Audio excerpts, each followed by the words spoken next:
So welcome to Module 4, Lesson 1, Money, Personality, and Financial Goals. So you need to figure out what your money personality is, and there are 5 main money personalities. The first one would be the big spender. Always got money to blow. Then you've got the person who's, oh no, we're saving for, savers. And then you've got, oh, I bought that on sale. That I'm going to use that at Christmas, which is 8 months away, the shoppers. I'll just borrow it. I want a new car. I'll just borrow it. I'll just borrow the money to get a new car. And how about number 5? What we all should strive to be honest with you, the investors. People who are looking to turn their money into working for them. Okay, so this lesson has practice afterwards. It's not that big a deal. This module it's 5 or 6 lessons, but it's kind of short. Communicating about money. So you need to be able to know what your feelings are that are associated with money. It can be a problem for a lot of families. Communication guidelines for that are to overcome money problems takes honest and candid communication. And for family members that are trying to get through money problems to meet on a regular basis about what they're going to do. The values affect decisions. Values represent those qualities, situations, and material things an individual cherishes most. So what do you like? Values are a product of your past experiences, present situations, and in your expectations for the future. Do you always want to rent, or do you expect to at some point own a home? So some possible causes of problems between, we'll just say spouses, if we're talking about married people or people in the same home, they have different values, so they have conflicting, or their values conflict. Okay? Or they have unrealistic goals. I want to buy a $500,000 home, but I don't make the money to do that. They use their money for too many emotional uses. I'm bored, let's go to the movies. Even though we don't have any entertainment money for the month, we're going to the movies. Or they don't plan.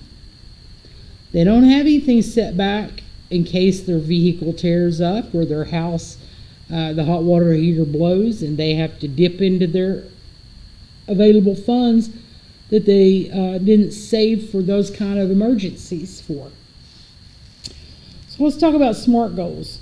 When you set goals, you can do the following with: work toward making your future better. That means they're realistic. That lets you prioritize how you spend your money so that it goes towards things that really matter to you. I want to go see the new Avatar, but I hadn't done it yet. You can actually measure and track your progress toward getting the things you want out of life. And you take pride in bettering your life and the life of your family as you go along. Okay? So, what is a SMART goal? Well, the word SMART, it's an acronym, SMART. used to guide effective goal setting. So here's what you should do.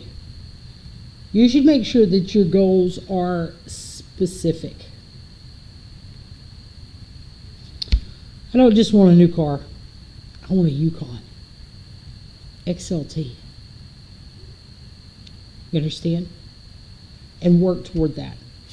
I need to know how much, when I'm going to have it, where am I at toward my goal, because it is measurable.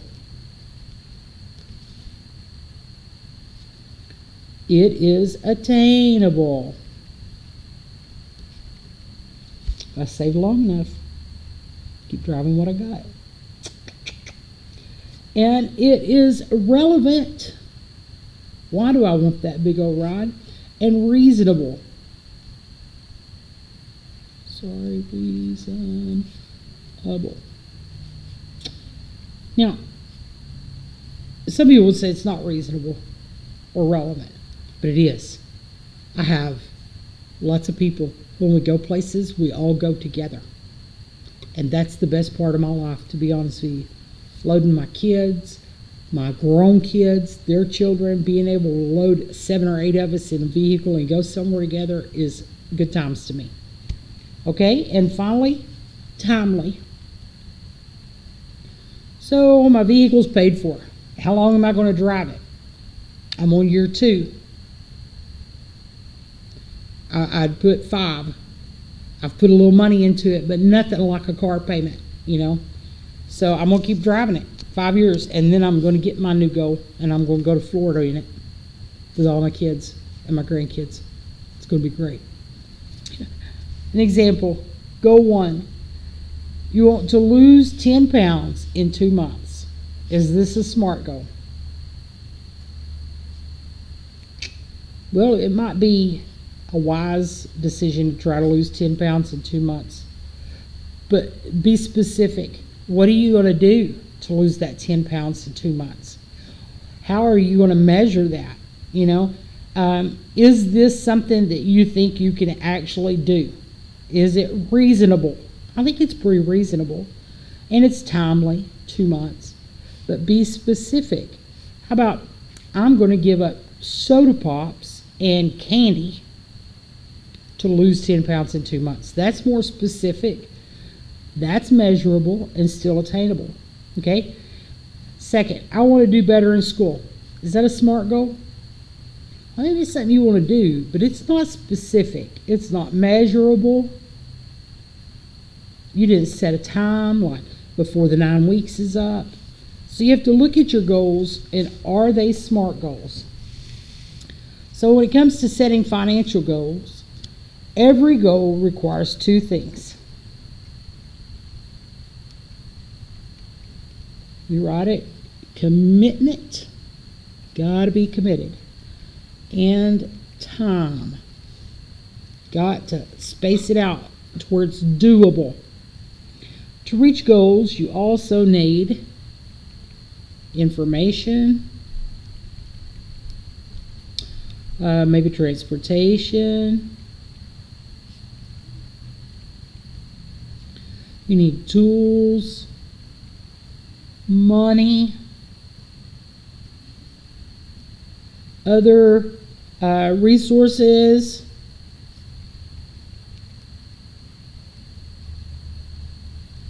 an action plan, important. How am I going to go about this? Maybe a plan. This is what I'm going to do. I'm going to use all my resources. Maybe you need assistance from a professional. Go to a banker. I want to start investing money now, and by the time I'm 30, I want to be, and I have enough invested that I could change it all in and build me a house, whatever. So maybe you need a professional. So there's a formula for setting aside how much you need to set aside every week or month to meet your goals. So it's pretty simple. I'm going to take the total that I need, the total needed. I'm going to divide that by the time. So if it was monthly, 12. If it was weekly, 52, because there's 52 weeks in a year. If you just want to save $2 a day, put $2 a day in a jar, then 365. So when you do that, you find out the amount that you need to set aside. I spelled that wrong. It's an I. To set aside each period. And by period, I mean if it's weekly or monthly. Let me put period of time here. To reach your goal. Because that's what we're after, right? A SMART goal. What about revising goals? Well, there is a time when you have to revise your goal. When the amount of money, amount of savings every week or month toward the goal is more than what makes sense. Let's say you set a goal of saving $100 a week, and then your partner, your spouse, got laid off from their job, and their income was drastically reduced for a period of time. It would make sense that you revise your goals, half it, or do something else, so that it fits your situation. Emergency savings are used. When they're used, and I don't know, I have a tire fund. If I have to have a new tire, I have a car savings account that's just for my car. So if something messes up and I have to have that, then I have to rebuild that as quickly as possible, so that if something else happens, I'm not just lost out in the wind. And then if your circumstances change,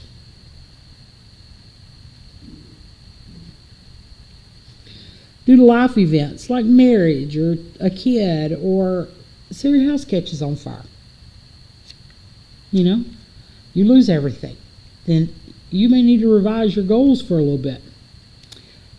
And another thing that would have you revise your goals is when your values change and the goal no longer feels relevant.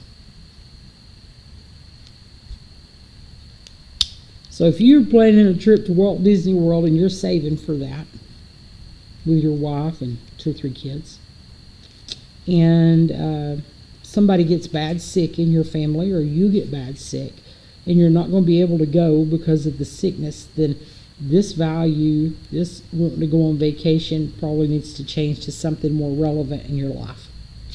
Okay, that's it for 4.1. Good luck.